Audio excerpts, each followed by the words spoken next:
Hello and welcome to the channel of Interventional Radiology, the channel of non-surgical alternatives. You can find me and follow me on social media. Also, please, if you're new, please help this channel by subscribing, hitting that like button, hitting the notification bell so you can stay ahead of all my new uploads and videos. If you're new to the channel, you can check out the links on the description, and the links I'm going to put on top that dealt with the urinary artery embolization or uterine fibroid embolization as an alternative to hysterectomy for women who have uterine fibroids. We have spoken extensively about what is uterine fibroid embolization, what are fibroids. So essentially it's a non-surgical alternatives that blocks the blood flow to the fibroids through a pinhole in the wrist under local anesthesia and allow the woman to get rid once and for all her problems dealing with those fibroids, and at the same time avoid scar, surgery, opening the uterus, and all the problems and risk that come with it. Also, it's great alternatives for women who wish to preserve the uterus, whether they for their own personal reason, health reason, or even there are some women who would like to preserve the uterus because they simply want to have babies. So this could be a valid alternative that has been proven by multiple studies, has been validated by different scientific societies, and it's even present within the guidelines. So nothing new under the horizon. We just want to create a better awareness of this procedure and make it easily accessible to the public. So what I'm doing now is presenting a real life scenario, a real case of a woman who came to us presented with a fibroid uterus. So we're looking at the MRI and from the side, this is called the sagittal view. This person had multiple innumerable fibroids that we simply could not count, spanning the whole uterus, causing the enlargement of the uterus that is seen here. We can see the outlines of this uterus that is expanding way beyond the confine of the pelvis all the way up to the abdomen. On the back, this uterus reaches literally her spine all the way to the fourth lumbar vertebra. Multiple innumerable fibroids are spanning the whole thickness of the myometrium.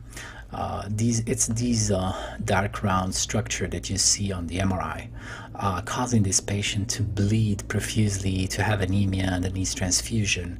This patient refused to have a hysterectomy. In addition to the bleeding, these fibroids cause what we call bulk symptoms. So they compress against the spine, they compress, they extend all the way to the anterior abdominal wall. Here we see they compress the rectum in black here, so it may cause constipation. Anteriorly, they may compress the bladder that we see here in white. That's the urine, causing the woman to have urinary symptom. This is the pubic bone. This is a fibroid here that we see in gray, one of the multiple fibroid tumors or benign masses. They're not cancer, they are benign, but they cause tremendous suffering.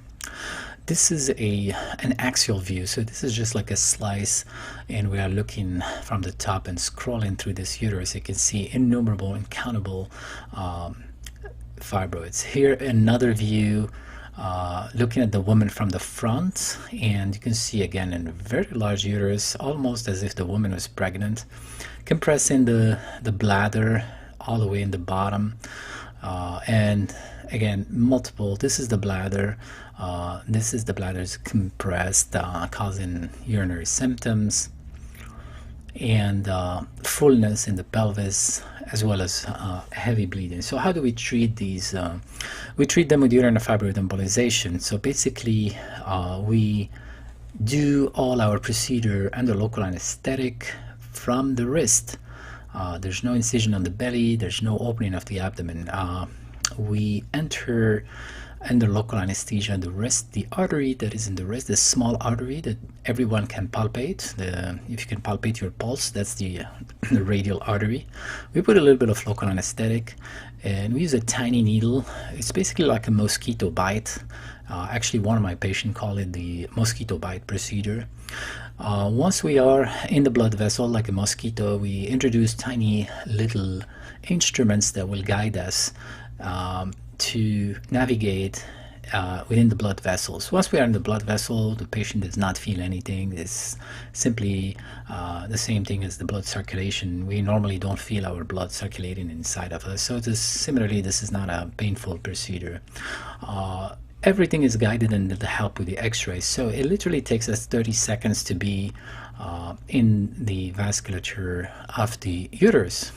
This is the shoulder of the woman. As we see, we're introducing the elements, and we are following them with the x-ray machine on the camera, and we look at everything. All the intervention is carried out looking at the screen. So we are radiologists, we are interventional radiologists, we use radiology equipment to do intervention. So this, you're looking at a live case here. Literally, this is how fast and how easy for us it takes a few seconds to be within the vascularity of the uterus.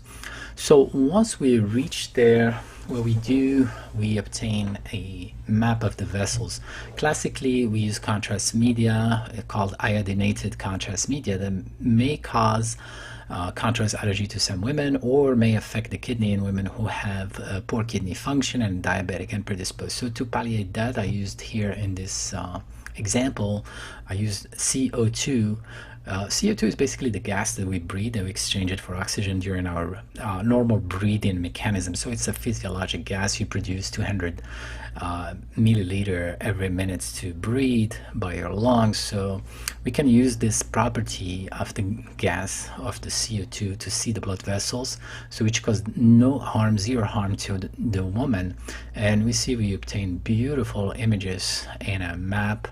Once we obtain the map, we're going to freeze it. We can see both uterine arteries from both sides, and we will use this beautiful map to navigate our instruments all the way down to the uterus. Here we have obtained a nice and beautiful image. We use that using the technique of overlay, which is like a map of the blood vessel. In this case, this is the uterine artery on the left side, the artery that carries blood. And here I'm introducing tiny micro catheters, which is like super thin catheters that you can barely see here. They are very, very thin, much thinner than the artery itself. You can see by yourself. It's like a hair thin type of instruments that are navigated within the uterine artery. This is the uterine artery that feeds all the fibroids, because fibroids will order the body to give them more blood because they are hypervascular tumors. They love blood. So what we do, we use this property against them. We basically stop the blood flow to the fibroid by using those tiny particles called microspheres that are injected within the circulation of the fibroids. Once these particles, these microscopic particles, reach the fibroid, they're going to stop the blood flow from reaching them. And since the fibroid is very sensitive to the deprivation from oxygen, nutrients, and blood, it immediately dies. Whereas the uterus survives this.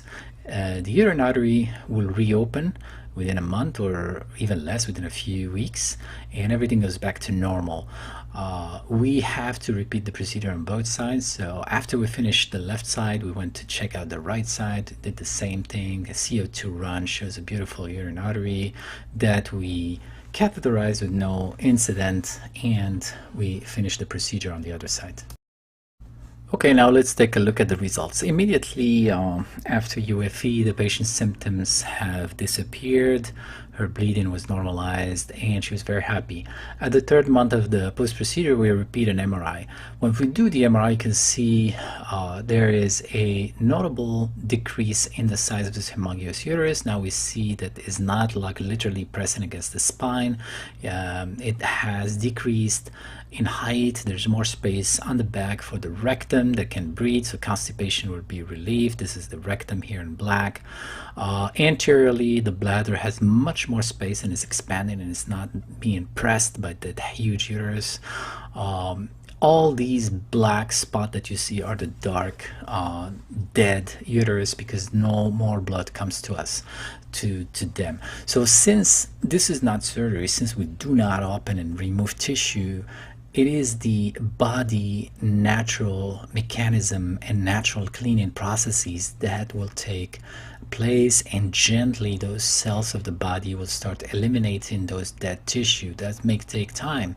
So that's why there's no spectacular decrease, immediate decrease in the height or volume of the uterus. So, but most importantly, these are just becoming like scar tissue. They will shrink and decrease in size.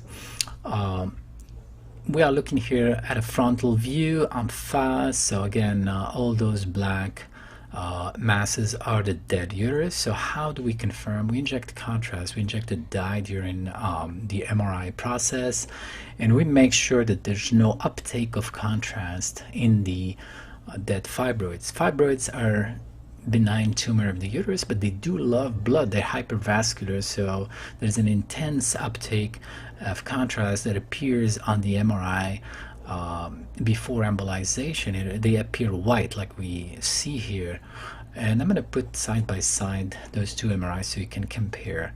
This is after. So we're looking, I'm delineating the blood vessels of the pelvis. So the blood vessels, since they have blood and we have injected contrast, they appear white, like this artery here and the artery on the other side. Similarly, the myometrium will appear white. So here I'm showing you the normal myometrium, because it shows that it's a normal tissue of the uterus. Is white. It contains blood. The dead fibroid mass in the middle is dark.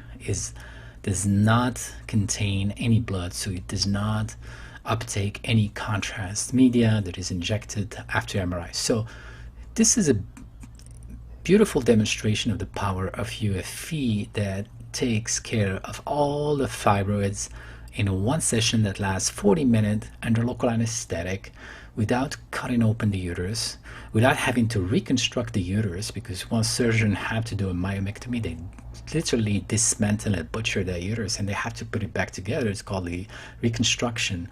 And once that is done, this is called this is not a normal uterus. Basically, if you have to undergo a pregnancy after that, they will have to do a C-section. This is the side-by-side comparison. On the left-hand side of the monitor, you see the pre-embolization.